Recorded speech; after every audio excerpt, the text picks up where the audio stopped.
Hi guys, this is Sean. I am the programming director on the New York City Horror Film Festival, and you're listening to The 13th Wolfman.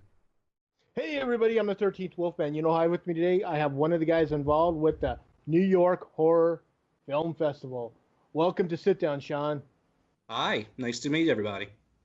Yeah, this is very cool. We are talking a little bit about the New York Horror Film Festival, and you were saying that you feel like the old man on the block now because you've been around for so long. Yeah, I mean, it's my like 12th or 13th year, um, and then it's the festival's 15th. So we've been around a long time, and we haven't changed too much. Um, but I mean, I think there's something to be said for sticking around that long and not changing things too drastically. I think all we've really changed is that the theater's a little bigger and we don't accept physical copies of your submissions anymore. We ask that it be all digital, and that's really just because all our judges are kind of all over the place and it's hard to get them all physical copies. So, but that's it. I think everything else is pretty much the same. Wow. Now, is there anything? I mean, is there anything in the film festival this year that you can talk about now, or Oh yeah, I mean, there's a whole bunch I can talk about. I think officially, I mean, today, as of today, September 5th, we haven't released the lineup yet, but it should go up in the next 24 to 48 hours. But I think this year there was a really cool running theme. We had a lot of, if you grew up watching sort of grindhousey movies or sort of Italian giallos, very sort of everything awash and, deep blues and reds. right? We have some things this year that'll really hit the sweet spot. Like we have a film called Close Calls, which is just starting to gain some traction. But it's a very similar thing about a young girl who is home alone at night and then starts getting calls from a mysterious stranger. And the movie looks great, and the whole thing is just a wash in primary colors, and the soundtrack is incredible. And Jordan, the girl who's the lead in it, is terrific. I mean, she carries almost the whole movie by herself. We have another great movie called The Night Sitter, which by far features the most violence towards children in this Oh, really? year's in this year's festival. Yeah, I was like, oh man, yeah, I wonder if they're gonna go all the way. Nope, they do. They absolutely do. I think Night Sitter is worth checking out. Um, and then we have a film called The Night Watchman, which I think everyone should see. Um, I believe the elevator pitch when the film came in was a group of night watchmen are forced to fight off. I think it was like zombies, vampires, and homicidal clowns. And Wow. I was like, I almost don't even want need to watch this. This is just this is just Yeah. in. But I did, and it's such a good time, and we have it at such a good slot. I think we have it on like Friday night, and it's such a great Friday night movie to come in, have a whole bunch of drinks, get rowdy. It's a real party. It's a real party horror movie. In fact, I think You its tagline is "Let's." I'm gonna mess this up, and I hope none of the filmmakers are watching and get mad at me. I think the tagline is "Let's go kill all the dead things." So That's cool. You brought it up. Killer clowns. yeah. Is it me, man? I've been a horror fan since I was 5, Uh, but it seems like in the last 10 years there has been a crazy influx of homicidal clowns. yeah, I mean, I think horror is like anything else. Horror is always kind of like a horny teenager. It's always going through phases, and it was zombies for a long time, and then it was found footage, and now we're sliding into homicidal circuses and clowns. It still looks awesome, by the way. It comes out on my birthday. Can't wait. Um, but yeah, I think I mean, sure, there's probably a little bit of Me Too to that. Someone sees it and goes, "Okay, I can do that." But yeah, I just like I said, horror goes through phases, and I think right now we're in Yeah, a. Oh, I I'm know. sorry, you go. No. I'm just saying. I see what you're saying, but I just feel like this cycle has been around for a long time now, and I'm just. It gets to the point where you're just kind of going, really? Give me, dude. I love werewolf movies. There's not Yeah. enough werewolf movies. Yeah, I think the reason you don't see a lot of werewolf movies is, maybe it's doing the transformation sequences got prohibitively expensive, or maybe they just weren't making money. I mean, I find a lot of this stuff goes off of what are distributors looking to buy. Yeah, I mean, if you're going through a sort of like, especially with it coming up, I'm sure a lot of distributors are just hoovering up a lot of low budget, you know, right. circus and clown themed movies so they can hit right at the same time. Just like after Paranormal Activity, you had everyone hoovering up all those found footage ghost movies. Um, so yeah, yeah, it has been around a while. What was that one? Gosh, I think the first thing I noticed was becoming a thing was there was one about maybe 7, 8 years ago about like a killer drive-through fast Oh, food. drive through, Drive-through, yes, yeah. My drive buddy was through. upset. Yeah, my buddy was is obsessed with that movie. But that's when I first noticed, like, okay, I think homicidal clowns are making a bit of a It's comeback. yeah, that was about 10 years ago because that came out like in the 2000 aughts. It seemed like Mm, like 2006, 2007, somewhere around yeah, there.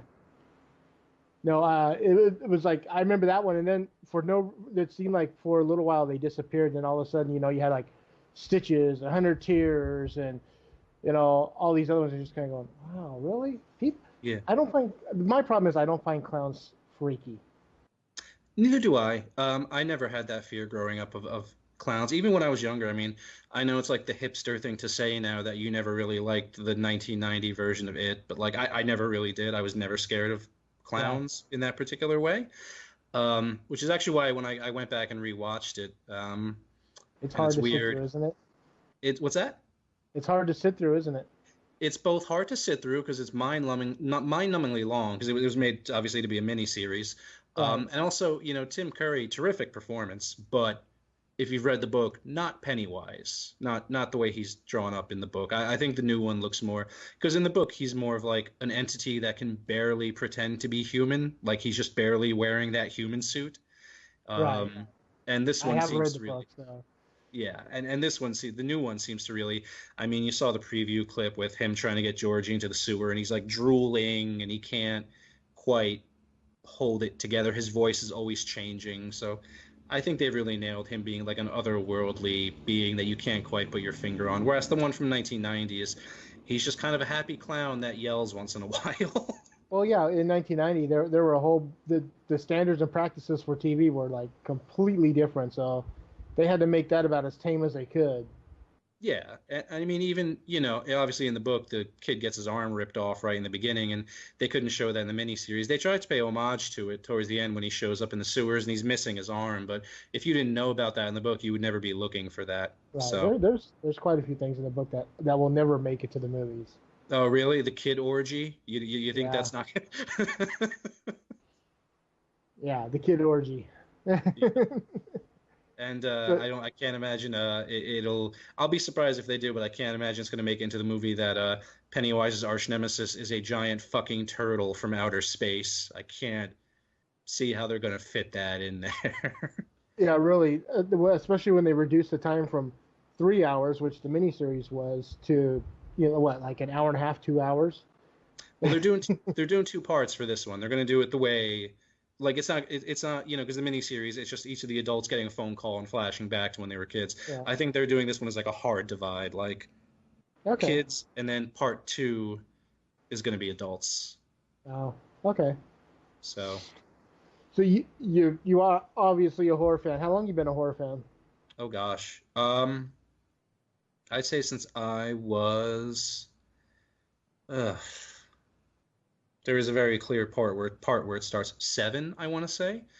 The first horror movie I ever saw in an example of irresponsible parenting on the a part of my parents was Nightmare on Elm Street 4, and I was traumatized, but um, I think that's when it started, and I fell out of it for a little while. I feel like there was a dead zone in the late '90s where everything was like ironic teen slasher, and Right.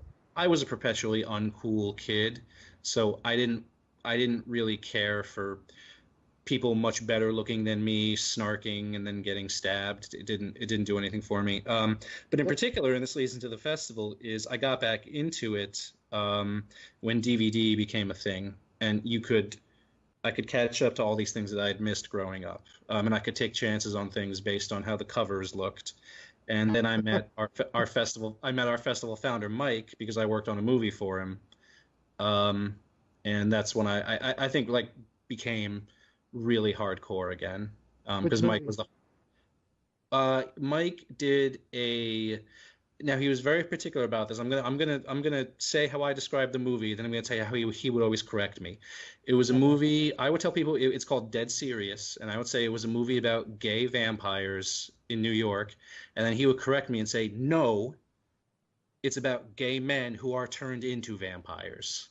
So that was I guess that's the back of the box quote. But Okay. that's how, and it was during that time in the early 2000s where everyone was making like $30,000 movies. Digital video was just becoming that thing where everyone could make Right. their movie. And there was a lot of creativity going around, and I can't speak to the financial success of the film, but I can tell you I learned a hell of a lot. Um, and that's where I got my love of making movies and the creative process, and that's how I make my living now. So So is it seriously called Dead Serious? yeah, it's seriously called Dead Serious, and I think you can grab Okay. it on Blu-ray or DVD or whatnot. Directed by a guy named Joseph Sullivan, super sweet guy. Um, Real big passion project of his, and I'm very proud of the work we did on it. Um, but it was certainly a formative experience. It kind of made me who I was today, so I'm very sentimental about it. No, that's fine. I think it's kind of cool. I think it says a lot more when you hear people that are, involved with film festivals are actually filmmakers instead of just Mm. someone putting together a film festival, you know. Yeah, So, I mean, there's no, we don't. I think that's the approach that Mike took to the festival. The festival was founded by Mike and one of his very good friends, Anthony Pepe. Anthony has since moved on to be a very successful makeup artist. He is the head makeup artist on NBC's The Blacklist, so he's doing great.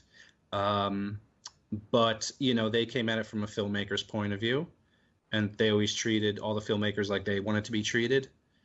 Um, Now, when Mike passed away in 2010, and the festival took a bit of a nap. hiatus.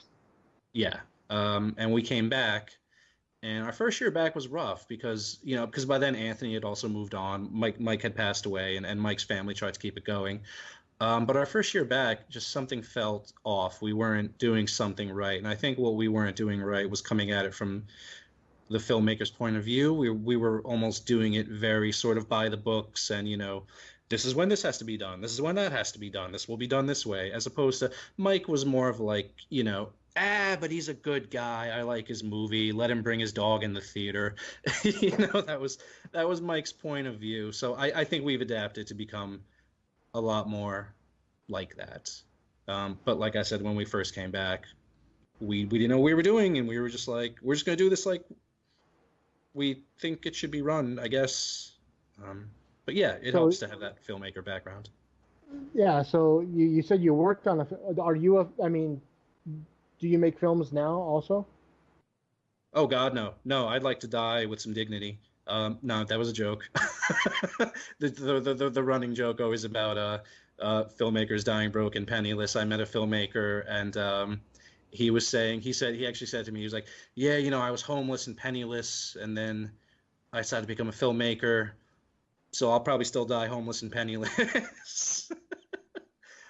This guy named Xavier. But no, I don't make films anymore. I tried once and it was a hilarious failure. Because believe it or not, guys, filmmaking is really hard. It's a skill. I know, right? It's a skill. It's not, it takes everything you have. And then when you have nothing left, it takes a little more. And then when you're done, you know, hopefully people like it, but you can spend years making something, and even if it's just like a 12-minute short, you can spend years making it, and then someone sits down, they watch it for 12 minutes. They're either going to like it or not. So you have to really love what you do. These days, I'm an editor. I edit television shows. And then to satisfy that sort of creative urge, I do the film festival in the evenings.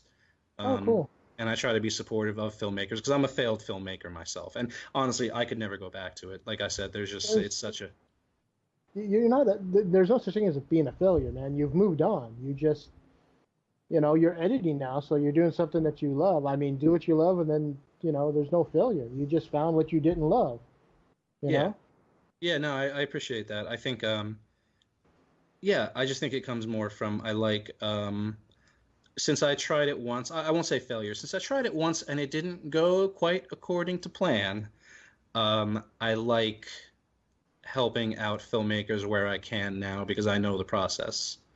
And, I see some of the things that some of these men and women can accomplish in their films, and I'm like, how the hell did you do that? I would have Oh killed yeah, myself. dude. We have had so many different filmmakers on, and the movies that they make for the little amount of money, and they make it look like $1 million movie. You're just going, okay, Yeah, wow. yeah. And you'll talk to them, and they'll be like, I wrote it, produced it, shot it, edited it, did the score, pretty much did everything but craft services. And that's just a level of dedication that, I mean, truly, when I got out of work today, I was like, man, maybe I should do my laundry before this podcast. I don't fucking feel like it. And like for someone to go in and put in 18-hour days for something that, like I said, you could do it and it's 11 minutes long and someone could sit down and watch it and go, yeah, I didn't like it. And Yeah. that's But you gotta remember, for every one person that's going, there's always one person going, dude, I want to see yeah. more from him or Oh yeah. her. Yeah, we've had a couple of people on that that say stuff like, yeah, it took me like 5 years to make that movie, and you're going, 5 years? I don't I don't think I could. Honestly, I think if I wanted to try to make a movie, I'm like, okay, if I didn't get it made within like a year, I'd be like, oh, okay. Yeah. But 5 years just going the same thing, going, okay, it's not right. The music doesn't sound right. I don't like the sound design. I don't like the way this looks. I got to go back and shoot. I'm like, no. Yeah. Yeah, but they make creative decisions, and a lot of the times, the really good ones when they, and I learned this from being an editor, I've worked on TV shows and I did a few movies, and the really good ones, when they say to me like, no, no, no, that shot has to be different. I'm like, well, fucking why? But then when you watch it, you're like, oh wait, yep, you were right. Yep, that's you had the vision to see that, Yeah. and I did not. And that's a So skill. one last question for you before we Sure. have to get set up for the live show, and is I'm not going to ask you what your favorite horror movies are because that's a loaded question. Mm. Everyone always asks like, "Oh, you like horror?" When they ask me if I like horror, like, what's your favorite horror film? I'm like, dude, I have like 1,000 favorite horror movies. There's no such thing as just one. Mhm. But what are the ones that have stuck with you over your lifetime? Oh boy. In the Mouth of Madness, John Carpenter. Right. Prince of Darkness, which I think still has the most haunting ending to a horror film I've ever seen. The Innocents, which is an old Deborah Kerr film. Yeah. Oh, I love that movie. It's actually her in that movie is my Twitter profile icon. um, the original, The Haunting, I love. Um, then you have Evil Dead 2 was actually the first DVD I ever bought, and I mean I wore that son of a bitch out. Um, Reanimator. I even love Bride of Reanimator. Um, Yeah. They're both good. it's like you said, it's a thing where I can run down. I could sit here for Yeah. hours. Um, Yeah, no, I know how you feel. It's like The Omen, The Exorcist for me. I mean, Omen is one of my all-time favorite horror movies. The uh, Gregory Peck one. Race with the Devil. mhm. Suspiria, Night Train Murders. I love a lot of Italian horror too. So it's like Bay of Blood, Black Sabbath, Blood and Black Lace, Black Sunday, The Girl That Knew Too Much. Mhm. And it's all these things that just stuck with me over the years. It's like every now and then I'll hear somebody say a phrase or say a word. I'm like, oh, that's from. Mhm. All of a sudden, I'm thinking about that movie or that song or something. Yeah, I'm a big fan of Deep Red. I think that's my favorite Giallo. I love that movie. Yeah. I'm a big fan of the Three Sisters trilogy. Mhm. You know, Suspiria, Inferno, Mother of Tears. You know, Mhm. so I want to thank you for coming on, man. Thanks for having We me. like I said, what got set up for the live show. If people are looking for you on the internet, where can they find you? Yeah, so our address, we are nychorrorfest.com. And then you can also find, if you just search NYC Horror Fest on Twitter and Facebook, will come up. And that's where you can keep, especially like I said, we're going to be announcing the lineup in the next 24 to 48 hours. But yeah, that's where you can keep track of us. One last thing, I guess what we didn't say. When is the Horror Fest? Oh, the Horror Fest is the last weekend in October. And Okay. what you hear is me actually checking my calendar because I've had my head up my ass for that long. But it is the October 26th to the 29th All right. at So Sinopoli Theater in Chelsea, New York. cool. I'd like to say again, thanks for coming on, Sean. Thanks for having For me. Sean, I'm the 13th Wolfman, and of course, I'm on the prowl.